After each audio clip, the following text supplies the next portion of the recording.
Selling out money, anything, ayy, ooh. Got the foot on the gas, pedal to the metal when I'm getting to the back, ayy. Got the foot on the gas, pedal to the metal when the lane moving fast, ayy, ayy. Let them all cross. If they hate, then let them hate and make a bigger boss, ayy.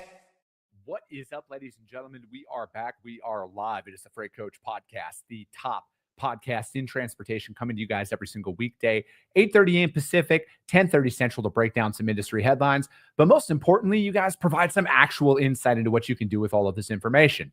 If this is your first time tuning in, welcome. This is the real side of freight, ladies and gentlemen. And I say that before every single show. And what I mean by that is I only speak with transportation professionals because at the end of the day, you guys, I want to talk to the right individuals who have done what you're looking to do or who are currently doing what you're trying to achieve. So you can take this information, apply it, utilize it, and see a meaningful difference in your business and your life. Happy Monday, everybody. I got a very special guest, and I'm going to bring him up here in a second. But my team behind the scenes wants me to remind all of you, if you get value in what you hear here today, subscribe to the show if you're not subscribed, you guys. And if you're feeling really ambitious after this one, rank the show on iTunes and Spotify, because that's how your network is going to get access to this. And if you saw value, chances are they're going to see value as well. All right. We're going to dive right in here, you guys. I love having companies come on this show that benefit the driver community. All right. I feel like the driver community out there is very underserved from a lot of the stuff that they are faced with out there.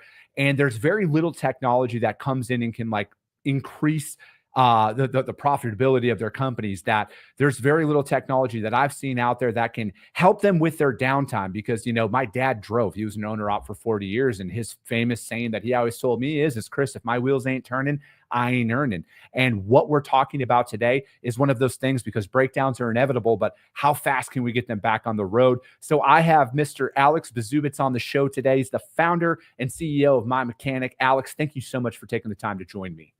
No, Chris, thanks for having me. I'm excited to be here.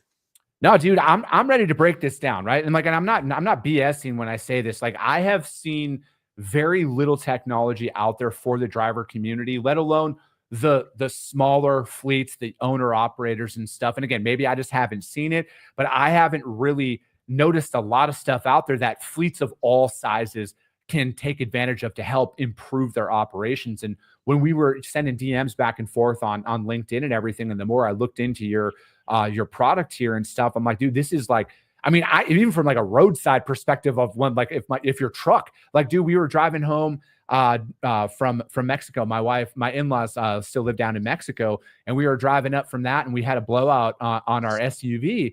And you know, our guy called and he's like, hey man, I'll be there in 45 minutes. Fortunately we were, you know, it was, but like, I was thinking, and after looking at this, I'm like, dude, how cool would it have been to like be able to see where they're actually at en route from an anxiety perspective? Because if you've ever been on the side of the road for anything, it's possibly the worst place you ever want to find yourself. No, you're absolutely right. And I mean, imagine being loaded and you're sitting on the side of the road stranded. You don't know what's going on. Is anything going to be done? Is anything going to happen?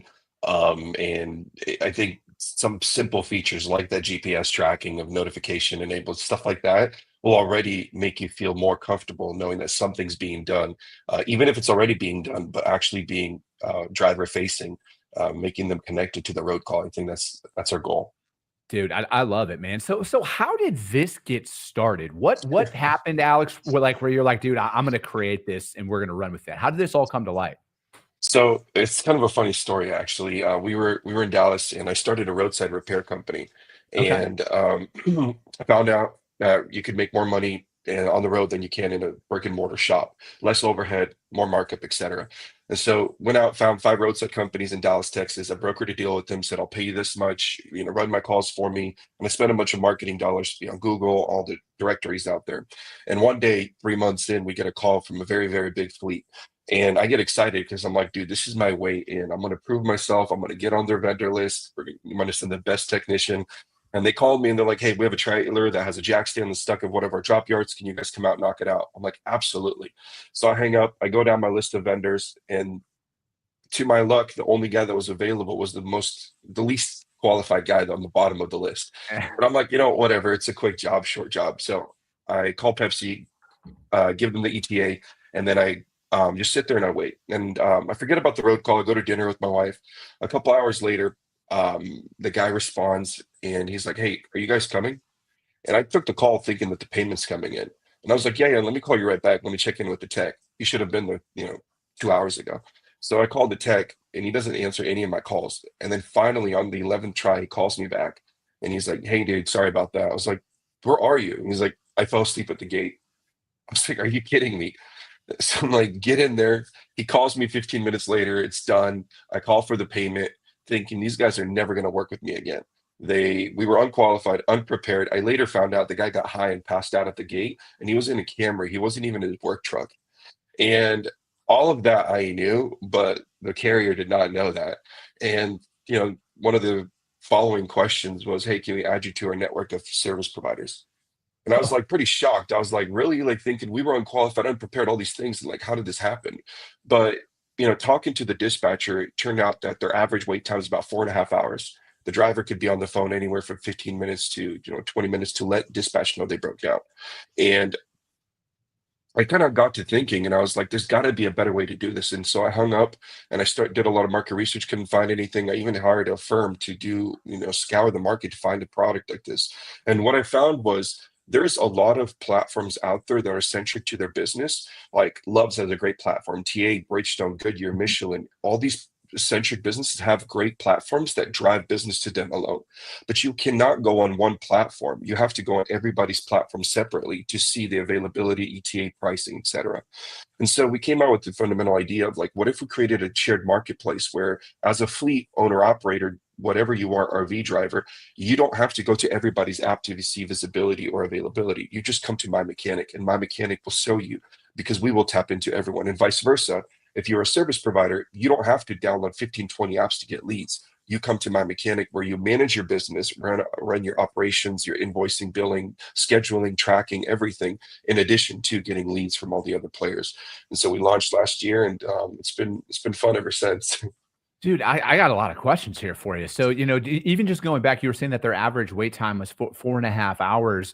Now, is that kind of standard? I mean, obviously, this is going to be very much dependent on what geographic location you're in, because you might be 4 hours from the nearest town, and stuff like that. So, what does that look like from an average, breakdown time, or if it's just something where it is just a simple, we got to, replace a couple of tires and stuff like that. Do you have a lot of that data at your disposal where you're going out there and saying like, "Hey, industry standard 6 hours, but we get it done in like 3"?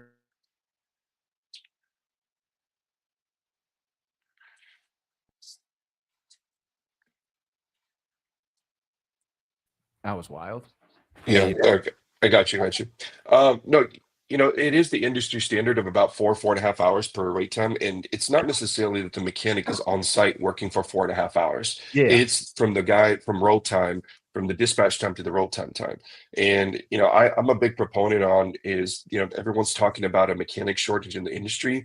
I think a bigger problem is the actual connection or connectivity to the mechanics, which is a bigger issue. Because at the end of the day, if you break down in Dallas, Texas, the likelihood of you calling everybody in Dallas, Texas down the list and then continuously calling because you don't know who freed up and who didn't, you could lessen that downtime. Whereas with My Mechanic, we will know this guy just finished a job. You're waiting on somebody that's still got 3 hours of wait time. We can connect you to Johnny, who's 2 miles away. He just finished a tire. He can knock it out, in 30 minutes type of deal. And so I feel like with data, you can start lessening downtime. We've seen about a 40% drop in our customers with downtime, and that's just based on visibility. And I think a lot of what has to do with the 4 hour wait time is they never show up. And you don't know until the time passes and then you call and you're like, "Hey, are you going to come or not?" And they never came out.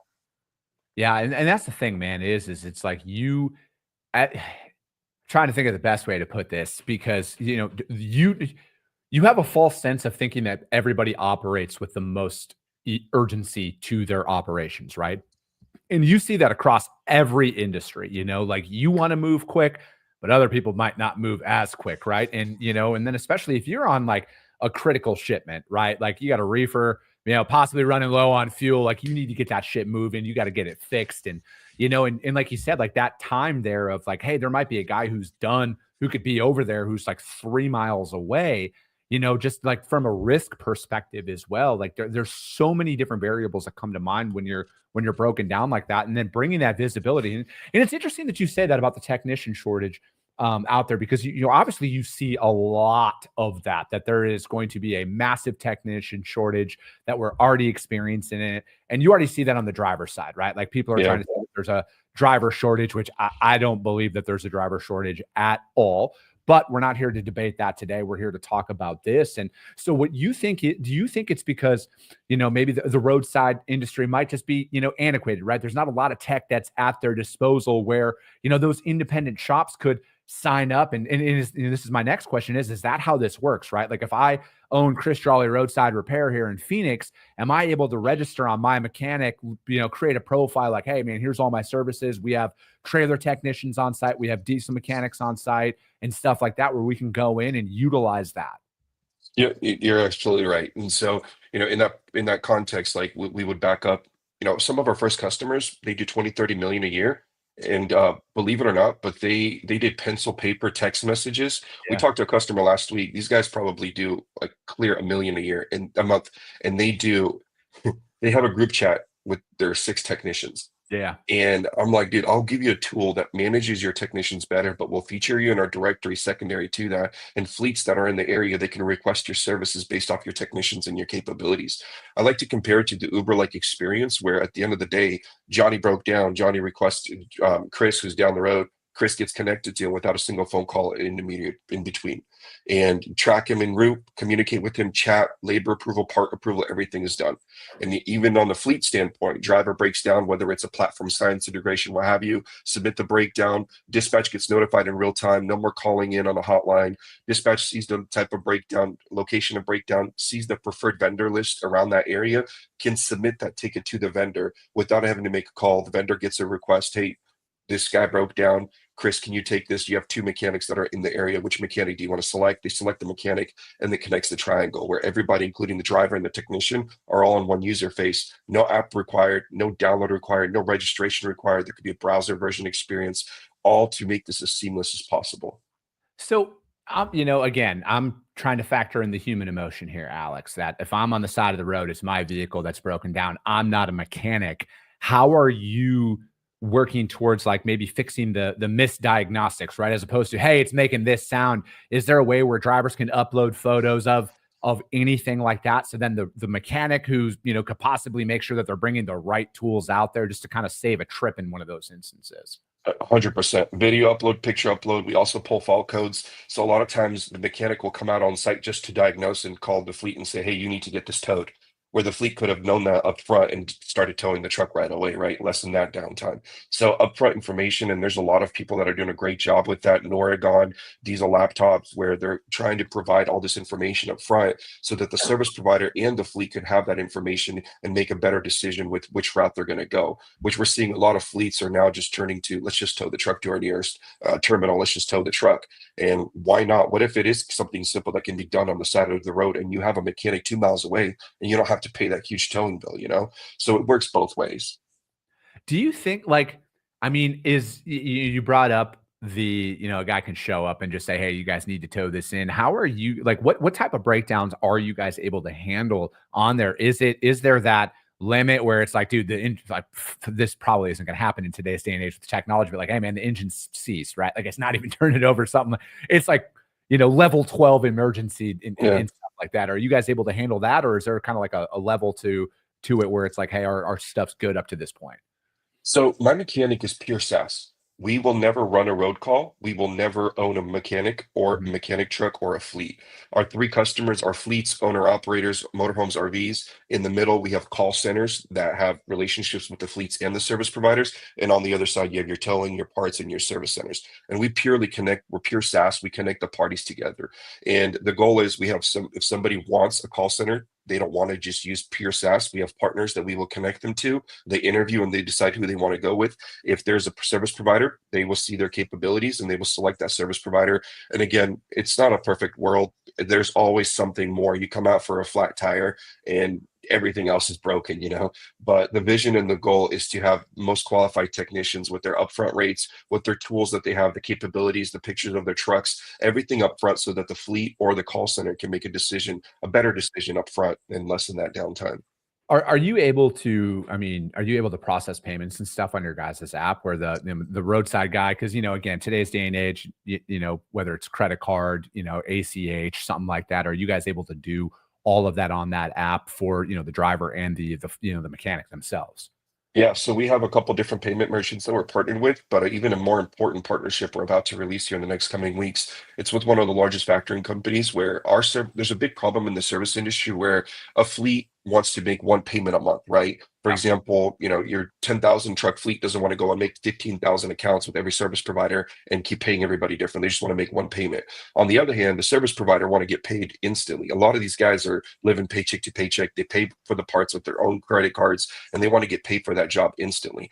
And so what we want to offer is our service providers will get paid instantly with zero to little factoring, depending on their level of responses. And we think that's going to be one of the biggest solutions to their problems is instant payouts, little to no fees. And at the end of the day, the fleet themselves can factor those payments and not have to make, 30,000 payments a month for every service call that they have.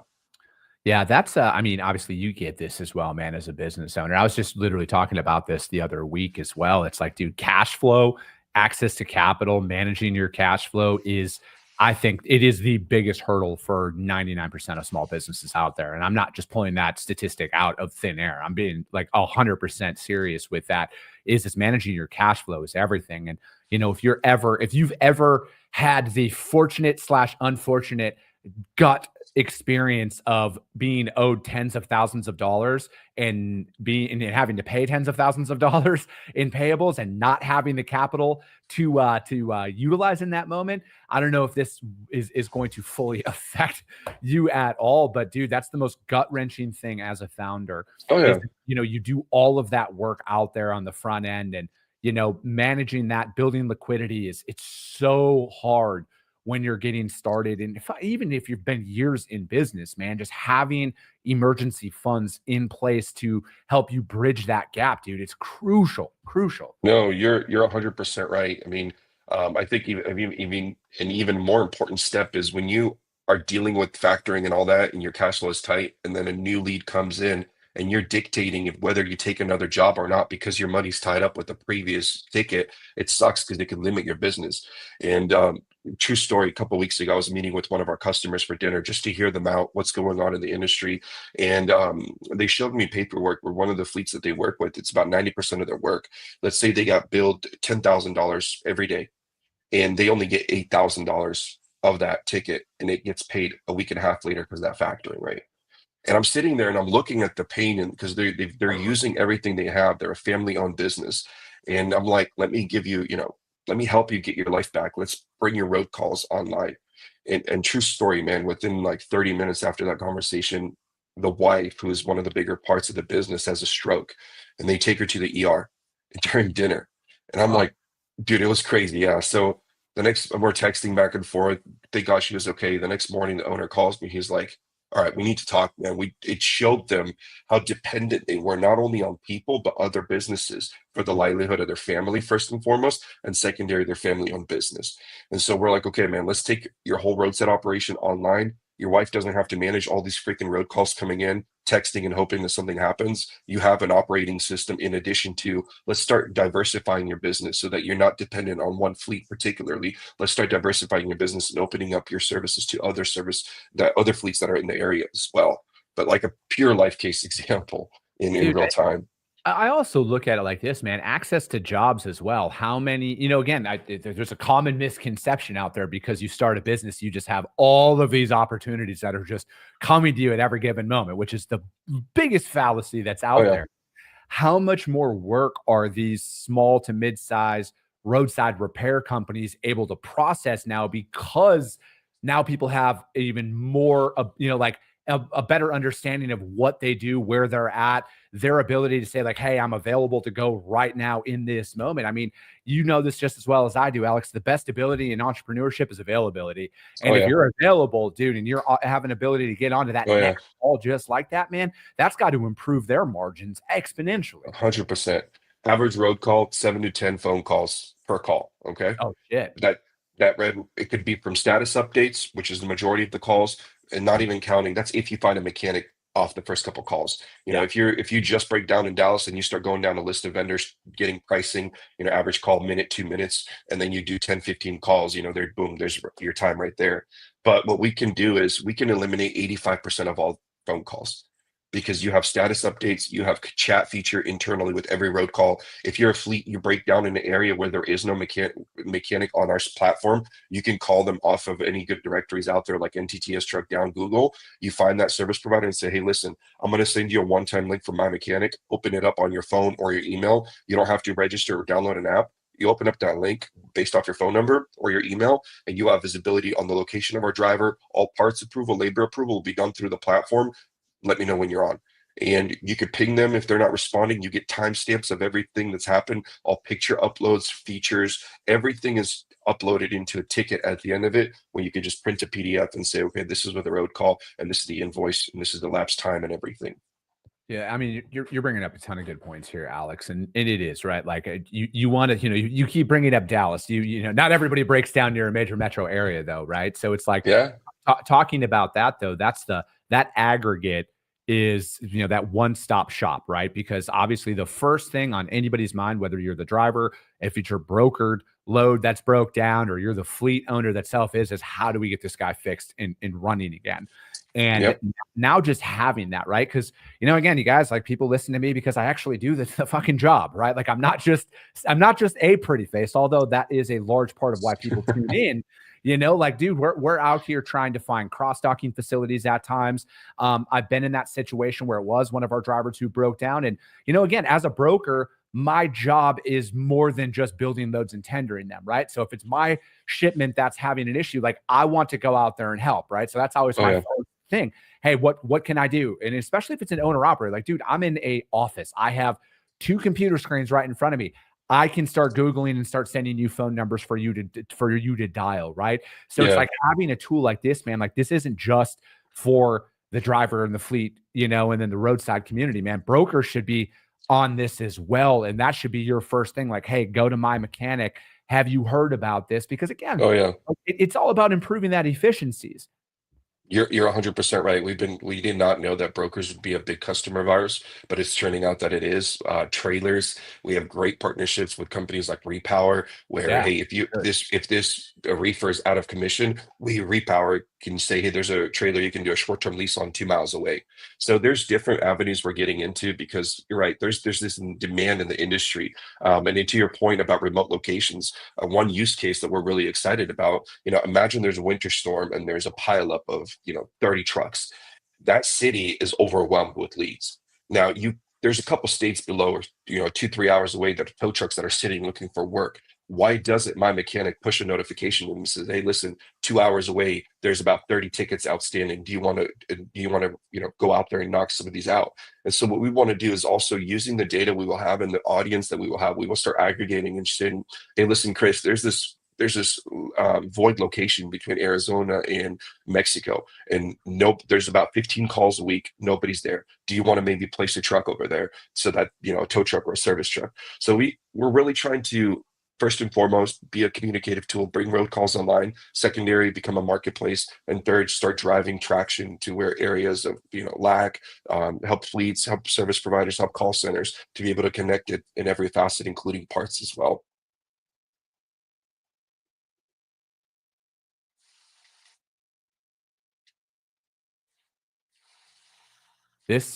Hey, Alex, can you hear me? Yeah. Dude, I don't know what is going on. This is on my end here. You're good. Internet signals were up there. Welcome to reality, ladies and gentlemen. It's not always going to be perfect.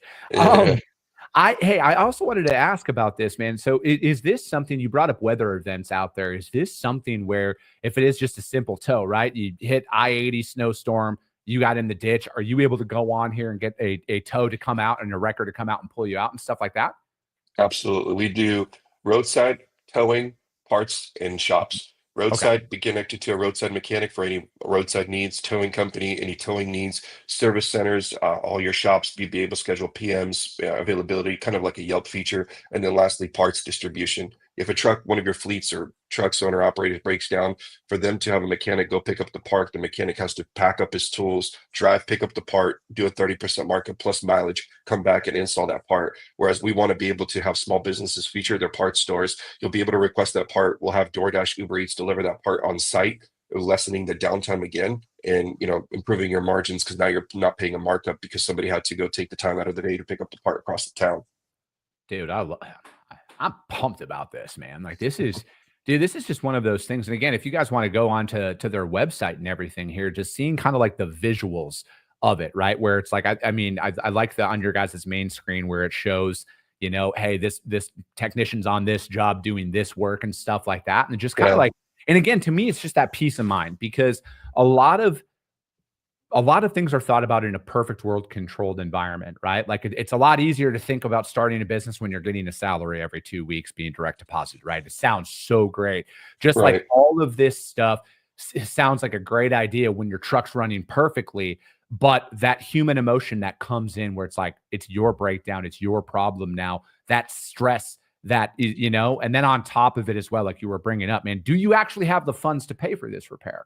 Because that's a very real problem for a lot of people out there. So it's like that factoring option that that you're talking about there, man. Like, dude, I'm excited to see where this goes, right? And especially if this is, a year in for it, right? Like, I mean, this is exactly what tool is needed out there. And this is not designed for just the large fleets that are out there. Obviously, they can use it, but like this is a tool that solo owner operator, that small fleet can jump in and utilize to help improve their operations. No, you're 100% right. I mean, we launched end of last year. We had our MVP launched last year, but end of last year we launched our enterprise level. Right now we're managing a little under 300,000 units, both on the fleet side, on the service, on the trailer side, or on the unit side, the tractor side.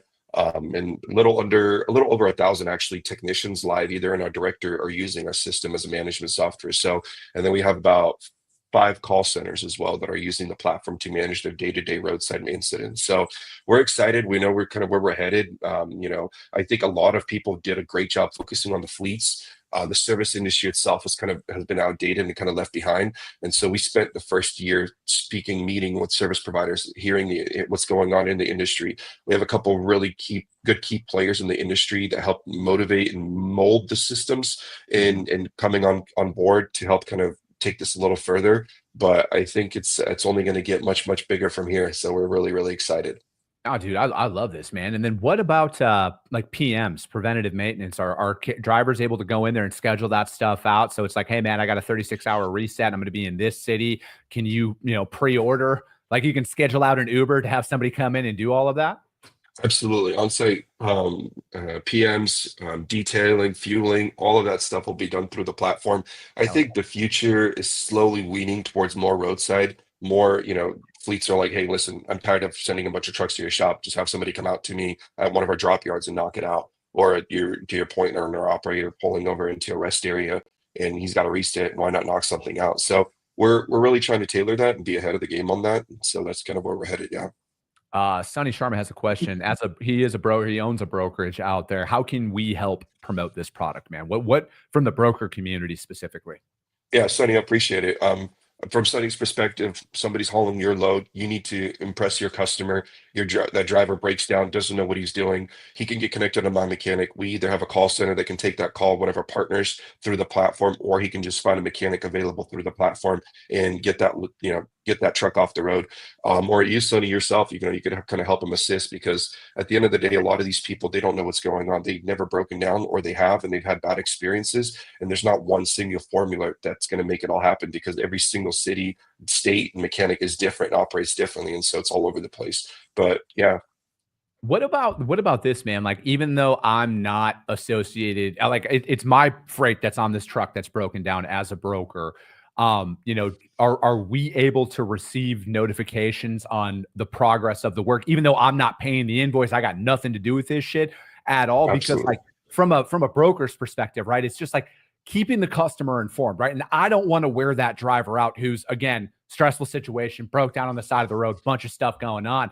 Is that is that something that I can go in and get notifications on? Absolutely. Either you can do it, your customers can do it, your brokers can be involved on the ticket. They can get notifications, and even more importantly, your shipper as well. If you want your shipper to be associated to the ticket where they can see the status of the breakdown, just maybe they don't believe you because a lot of owner operators are completely say, "Oh, I have a blown tire or whatever," and it really wasn't because they were late. But this could actually bring the road call online, and whoever you want could be associated and follow along, tracking the mechanic en route, seeing what's going on. And that way everyone's informed without having to make unnecessary phone calls or emails. Dude, I love it. Alex, thank you so much for your time today, man. How does anybody reach out to you guys, though, to find out more? How do they connect with you? Yeah, absolutely. You guys can find us on LinkedIn, online, or email me directly, alex@mymechanic.app. But we'd love to give a demo. We're doing lots of promotions, lots of pilots right now. We got a lot of great announcements coming out as well. So stay tuned on LinkedIn. But Chris, I appreciate you having me. Love the podcast and excited for the future, man.